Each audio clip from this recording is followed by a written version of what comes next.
T. It's in the name. Welcome into Helping Healing Humor with Ben and Travis. On today's podcast, we're going to talk about part 2 of what your favorite Christmas movie says about your mental health. And we'll have that conversation right after this important message. Hey friends, we've got something really special to share with you today. A brand new children's book that's all about faith, family, and finding joy in the middle of life's challenges. It's called The Adventures of Ben and Travis and the Joy Rider. This heartwarming story follows a big brother in a wheelchair who uses his creativity, courage, and a whole lot of love to help his little brother and cousin overcome life's obstacles. Together they show us that joy isn't about what you have, it's about how you choose to face the ups and downs of life. This book is full of fun, adventure, and hope. It's perfect for bedtime stories, Sunday school libraries, or as a meaningful gift for the kids in your life. Plus, it's a great way to start conversations with your family about resilience, compassion, and faith. Pre-orders are open now, and when you order early, you'll be one of the first to get your hands on this inspiring story. Just head over to benandtravis.com/books. That's benandtravis.com/books and pre-order your copy today. Give your kids a story that will make them smile, laugh, and believe in the power of joy. I'm Travis Creasy, the pulpit minister at Westgate Church of Christ in Dothan, Alabama. That is all-pro counselor with Marshall Bible School, pulpit minister at Highland Park Church of Christ. Ben Hayes in Muscle Shoals, Alabama. How are you, man? Enjoying the break. A little bit of break from school and from the craziness, at least for a couple of weeks. Enjoying a little bit of football.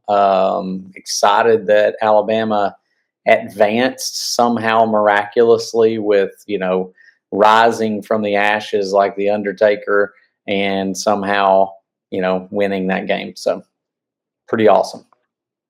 Take it. We'll take it. How you do? I'm great. I'm roasted. I'm so tired, man. Like last week was just cram-packed. And, of course, we made the trip to Albertville. That's where I am now. And so we did our Christmas last night, and I didn't get in bed till like midnight. And for the old guy like me, that's just can't handle it. I can't hang. That's the youth minister at Highland Park Church of Christ. Actually pointed in the right direction on the video for once. Will Myhan, how's it going, man? Man, things are good. My Christmas shopping is done, which is like awesome to be the 22nd and I'm done. Because, there's still a bunch of dads that are going to be starting tomorrow. Yes. So things are good. I'm just hoping my Christmas wish comes true. And we'll just talk about that Christmas wish later. Or we'll discuss it from other parts of the country. So yes, that is the hope. That is the prayer. That is what we're shooting for sure. And of course, maybe more details to come. But we are back for part 2 of your favorite Christmas movie, what it says about your mental health. First of all, of course, do not take any of this to the bank. This is not, professional psychiatry that we're throwing at you. We're just having a lot of fun. And also, this is not us telling you to go out and see these movies, although more than likely you probably have seen these movies. And no judgment here from us for sure, but just saying, we're not saying go out and see these movies. We're just saying if they happen to be your favorite, that's where we might be. Ben, I think you're going to take the first one today. It's a good one. It's a good one. One of my favorites. I don't think I have ever tired of watching this one, especially the very first installment of it. It's a classic, and I'm going to laugh every time I watch it. It's phenomenal. So Home Alone is it. And so we've been talking about what this says about your mental health. If Home Alone is your movie, you are highly self-sufficient, sometimes by necessity. You can relate to Kevin, not because it's funny, but because it's familiar. You've lived through these things. You tend to, number one, figure out things on your own. 2, stay calm when others panic. 3, adapt quickly when plans fall apart. This often develops in people who learned early independence, not just confidence. You use humor as a coping strategy. The slapstick chaos works for you because it, 1, diffuses fear. Number 2, makes you danger manageable. And number 3, turn stress into something survivable. This is a classic adaptive humor, a healthy way to process anxiety and uncertainty. You're comfortable with solitude. That is until you're not. You value alone time and autonomy. But the movie hits hardest when Kevin realizes he really wants his family. That suggests you don't fear being alone. You do care deeply about connections, and you prefer chosen closeness over forced togetherness. Lots of good stuff here. Emotionally balanced with clear boundaries. You're protective of your space. Defending the house resonates because your home routines and mental space matter to you. This often shows up in people who need a secure base to function well, are sensitive to intrusion, emotional or physical, take ownership of their responsibilities, strong sense of personal agency. There's a couple of gentle watch outs here, that we talked about last time. You may default to, I've got this, instead of asking for help. You might joke your way past fear instead of naming it. And you can carry stress quietly until you crash. These are coping habits, not flaws. So the bottom line is this: if Home Alone is your favorite, your mental health tends towards 1, resilient, 2, resourceful, 3, independence oriented, but with a strong but selective need for connection. You don't fall apart when you're on your own.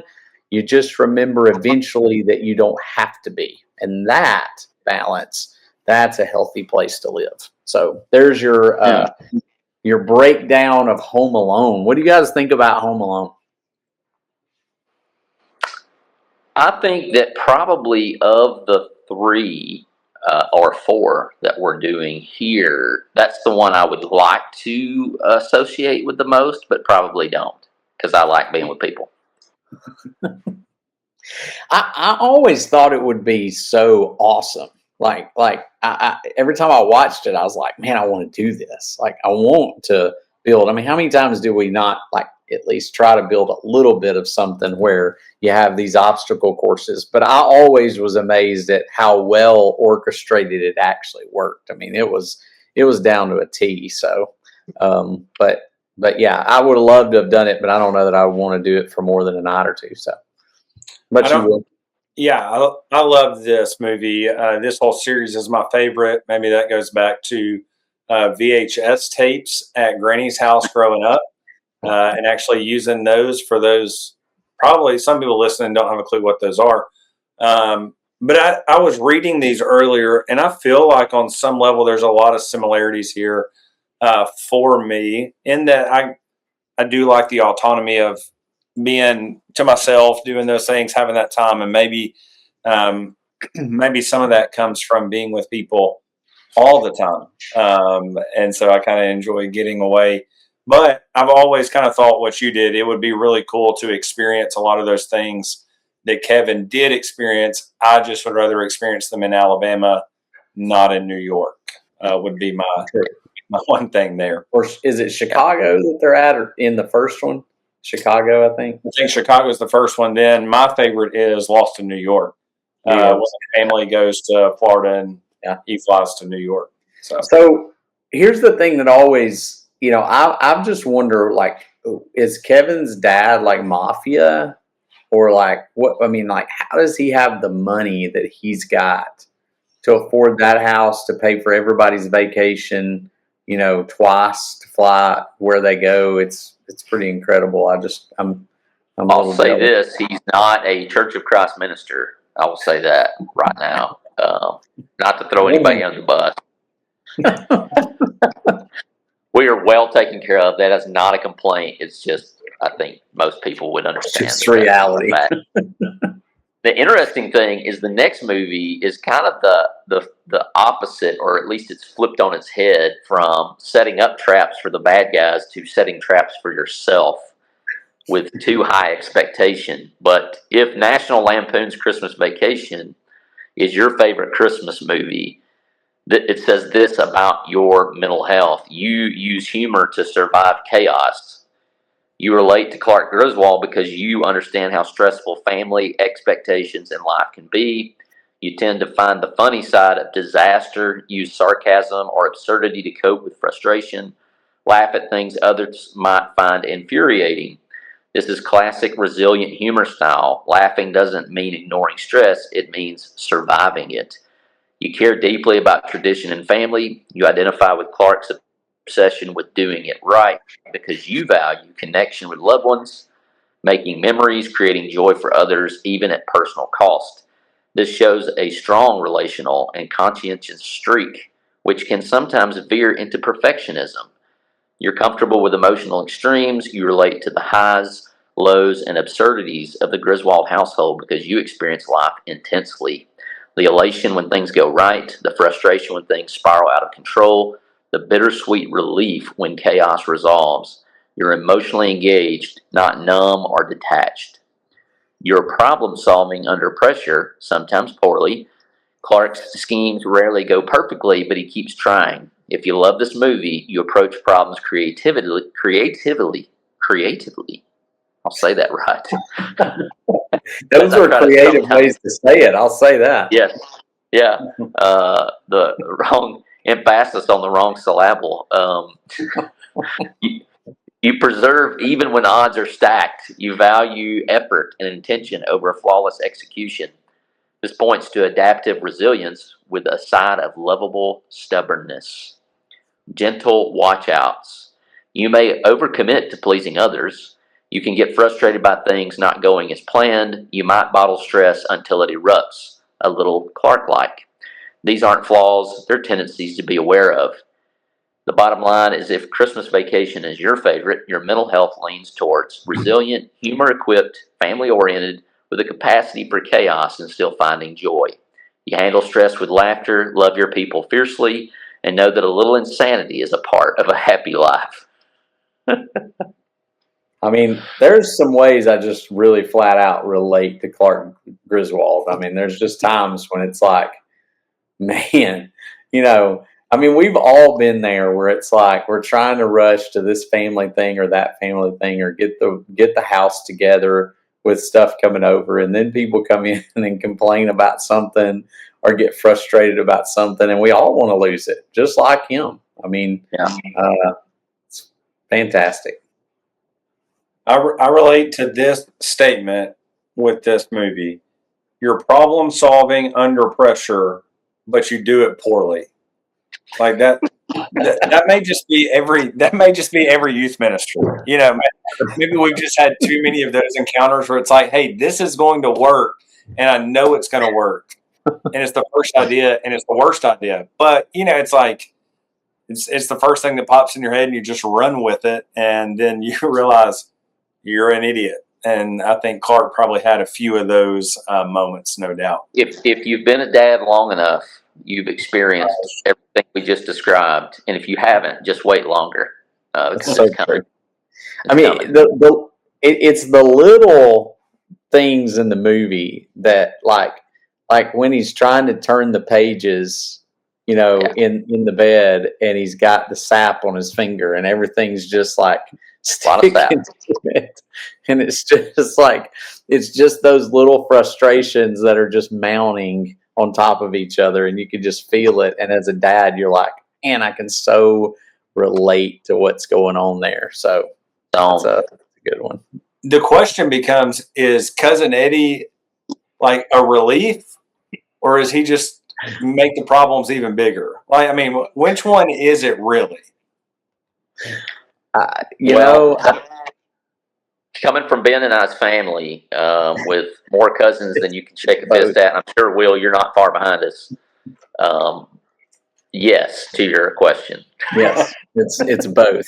We have sat and laughed at some situations, but you know the financial strain. You know, they're walking through the store, and he's like, "Will you get you something real nice, Clark?" You know, come on, man. We've not seen this movie. Is your church looking for meaningful ways to make a kingdom impact? Healing Hands International has been partnering with churches for more than 30 years to make real change possible. HHI is a faith-driven nonprofit that leads life-changing programs like Walk for Water, where communities come together to raise awareness and funds to drill wells around the world. But that is just the beginning. HHI works to aid, equip, and empower communities around the world, teaching families how to grow sustainable gardens or helping women launch small businesses to support their families. And the best part? All of these programs are done in partnership with local church leaders, empowering gospel opportunities. There are so many ways you and your church can get involved. You can host your own Walk for Water. You can pack gift boxes for kids through the Magi program or host a seed packing event. Learn more and get involved today at hhi.org. That's hhi.org.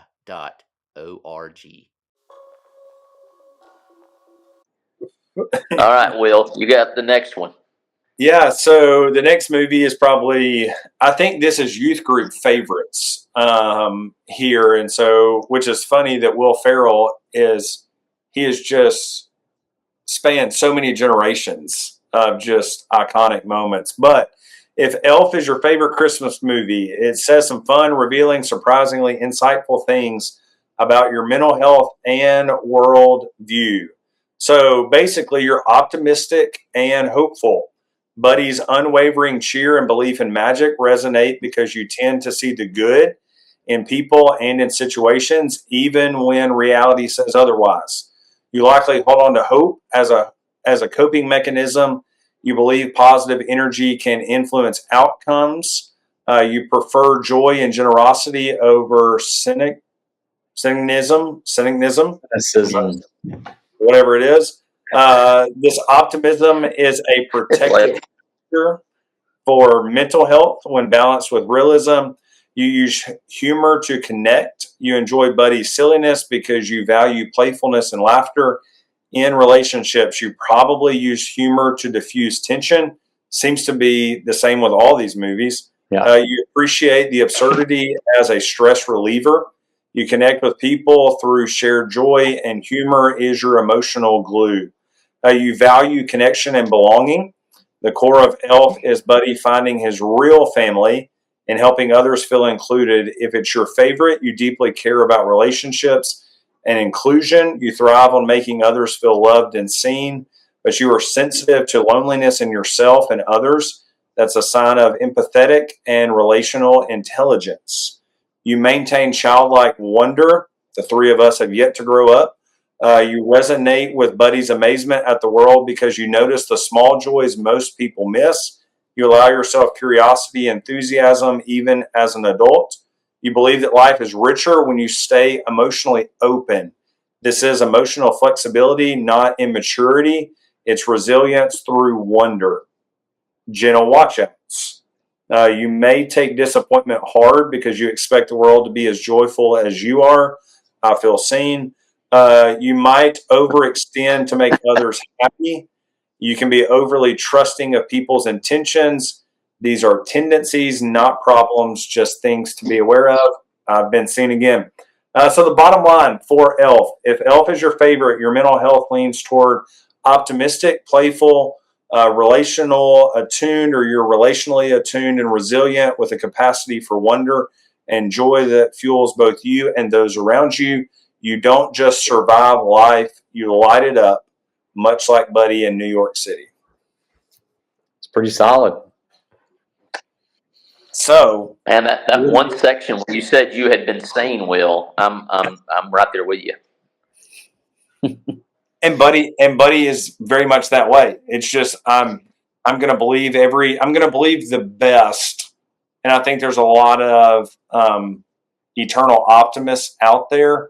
Blake, our resident Barner, always says to me, "Will, you're a great dreamer. I'm just your reality."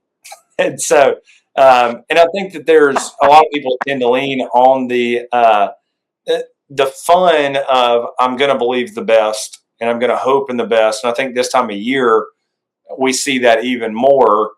But then everybody, you get to January 1st and everybody's like, "Yes, this is the year." And by January 4th, it's just like every other year, And so I think there's a balance there that you got to figure out for sure. And it is such a great movie. The I guess the purity of it, just the I guess he's innocent. That's the word I'm looking for. Just the innocence of everything he does, and not understanding that the world is kind of a crazy place sometimes. And so I love this one. I mean, it's a great, and who would have thought that the cleanest movie that we go over is the one that has Will Ferrell in it? Out of all of these movies, it's probably the one that we can go. You can go watch it and not have to have some sort of filter on it. There's and here's our downfall. And I try to remind my kids of this all the time when sometimes we go to watch things. We watched all these growing up on TV, and they were edited, heavily. Some of them heavily edited. And so, Elf doesn't really have to be. Home Alone, not as much. That old Griswold Christmas has to have a little bit. So, yeah, for real. And man, this has just been a lot of fun with you guys, and kind of diagnosing one another and seeing the similarities that we all have. We do have one more that we're going to do, but it's going to be reserved for our Patreon folks, and this is going to serve as a Patreon plug. Over at Patreon, you get all of our podcasts ad-free. You're going to get bonus content, which we're going to record in just a moment, and you get it first. You get it as soon as I get done editing it. It goes on Patreon without the ads, and then occasionally you get a little bonus content like this. You get the Friday refresh first. You get the Friday refresh on Thursday. Okay, like it's in there. There's Adventures of Ben and Travis stuff, and then we send you merch from time to time. So check it out. And certainly if you've not signed up at benandtravis.com, that's a free one. Yeah. The Patreon, it goes to us doing stuff like this and making sure we're able to do stuff like this.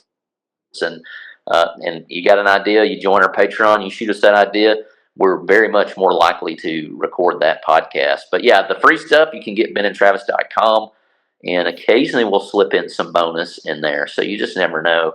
Appreciate everybody that's over there on that. You can see some of the folks in our description that are producers, and man, the producers, they get everything early, from CYC videos to merch, all the stuff. But to those folks who support us like that, we certainly appreciate it. Another way you can do that: like, subscribe, do all the things, 5 stars, leave us a comment on the video. Those all help keep the lights on here for Ben and Travis at Helping Healing Humor. But we hope that you'll join our Patreon so that you get this last movie that we're going to talk about in just a few moments. But if not, we hope you have a great Christmas. Merry Christmas.